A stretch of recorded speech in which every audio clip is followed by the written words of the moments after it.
valuable as it is useful. Check out the number of transactions being processed on a coin's network and the number of partnerships and integrations that coin actually has. So similar to what I've mentioned for Ethereum, if you try to look at it that way, Ethereum has so much partnerships. In the same way also for the BNB chain.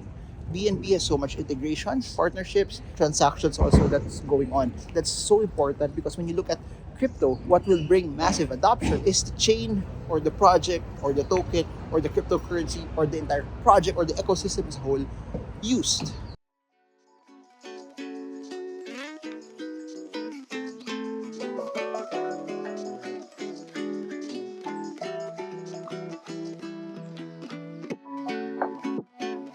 Hey guys, so there are a lot of cryptocurrency projects. There are some good ones. There are a lot of mediocre ones. The goal is for you to be able to sift through the noise, the fluff, and all of the things that are not really as important in terms of how you analyze a crypto project also as a whole.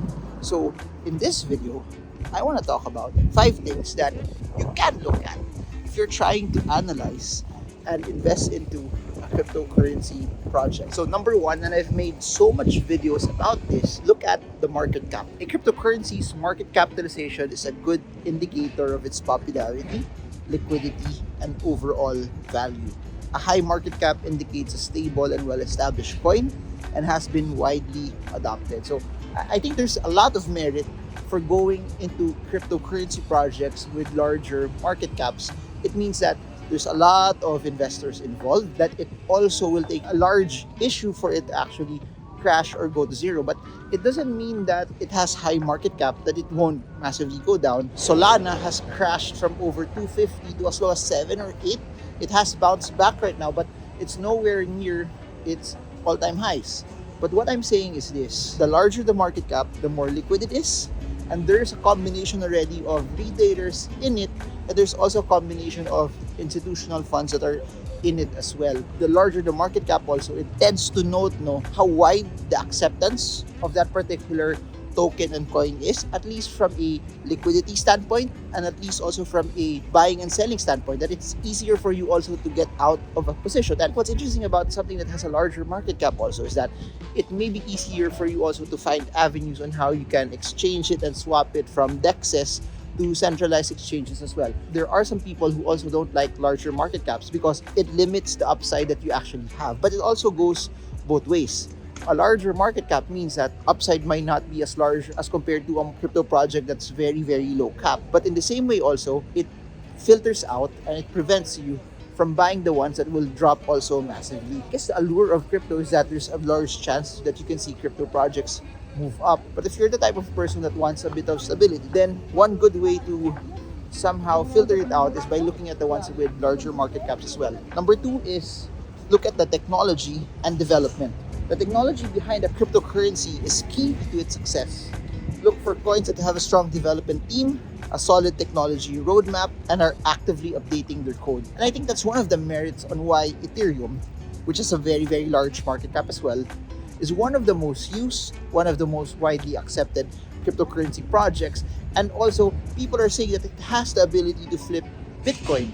Mainly because if you look at it, there's so much updates that's happening in Ethereum as a whole. It used to be proof of work, now it's proof of stake, and now they're also implementing sharding. So they're trying to develop sharding as well in the next few months. So while that's going on already, people have a glimpse of how Ethereum is by its roadmap, and it's led by Vitalik Buterin. And you have other great minds that are very, very smart and know what they're doing that's developing the program. The most important thing that set it apart is that it's an infrastructure project that has a lot of merit. That's where a lot of the other layer 1 blockchains sort of patterned what they wanted to do or wanted to build on as well. I think the foundation of the technology must be sound, but above and beyond that, that they're not just remaining where they are, but they're also doing things to make it better over the long term as well.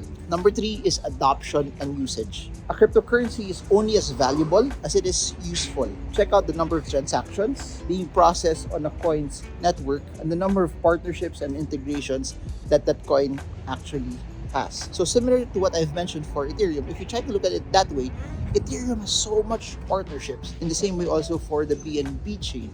BNB has so much integrations, partnerships, transactions also that's going on. That's so important because when you look at crypto, what will bring massive adoption is the chain or the project or the token or the cryptocurrency or the entire project or the ecosystem as a whole used. Because if it's not being used and people are just mainly buying and selling or just holding on to it or just staking it, then it really doesn't have much merit. So what you want is a project that people are actually using on a daily basis and it's shown by its transactions. I'll give another example. Look at Polygon/Matic. They're doing a lot of partnerships and integrations with brands and companies that are not really crypto, that are not really Web3.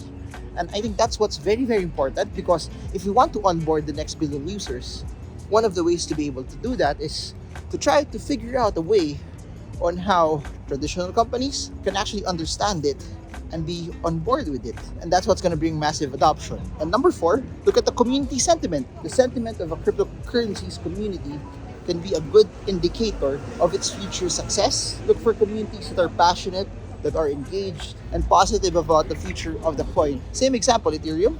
The community is widely passionate about it. The same way for Doge. And what's interesting about Doge is that people have been talking about it as a meme coin.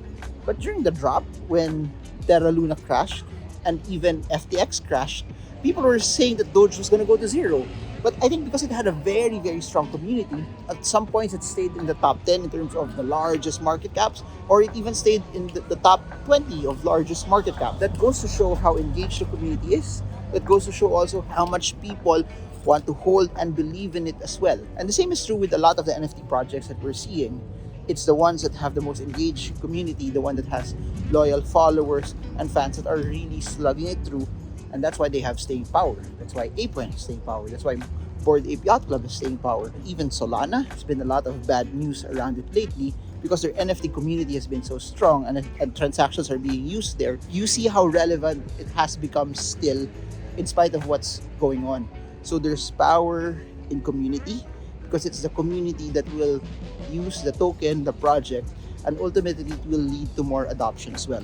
And lastly, regulatory environment. Cryptocurrencies operate in a rapidly changing regulatory environment. It's important to keep an eye on how different governments and institutions are in approaching cryptocurrencies, as this can greatly impact the coin's future success. And I'll say this, that's why there are some coins that are not listed in certain exchanges that are exposed to different countries. It sort of limits the liquidity, the number of people that can be involved or can hold that coin as well. People think that regulation is not good because it limits decentralization.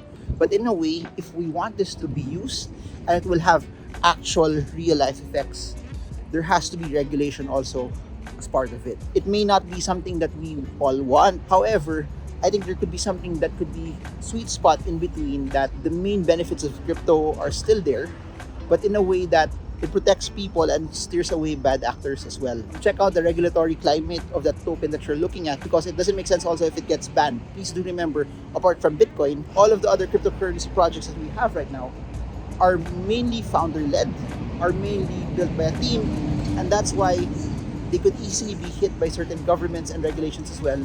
And that's why it's important to look at it from that perspective. So how do you determine crypto projects? Market capitalization, technology and development, adoption and usage, community sentiment, and the regulatory environment. So these are just 5 things to look at and to consider. I know there are other things to look at also if you want to analyze crypto projects as well, but I hope that this gave you a quick start to somehow filter it out from what's good, what's bad, from the things that will actually make it versus the things that won't actually make it as well. And you can actually check this out.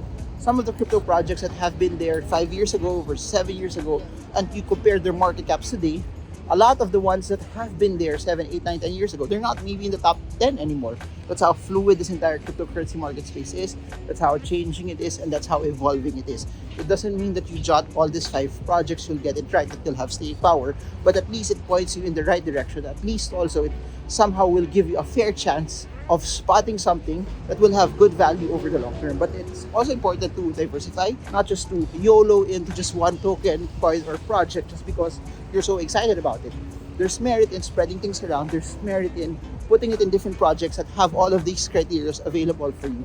Because ultimately, there are a lot of things that we can't control in crypto, but we can control how we deploy our capital, we can't control how we employ risk management, and we can't control how we diversify. That's it for now. If you want more about crypto, I have hundreds of videos about it. Links are in the description below. If you want to invest in crypto, check out the links that we have that will allow you to be able to buy and sell Bitcoin as well. And if you want to support the channel, click like. It costs you nothing. Put a comment down below. It costs you nothing as well. And hit the subscribe button and share to your friends. So that's it for now. Marvin Germo. I hope this video helps you trade well, trade strong, trade smart. See you all again soon, and God bless you all.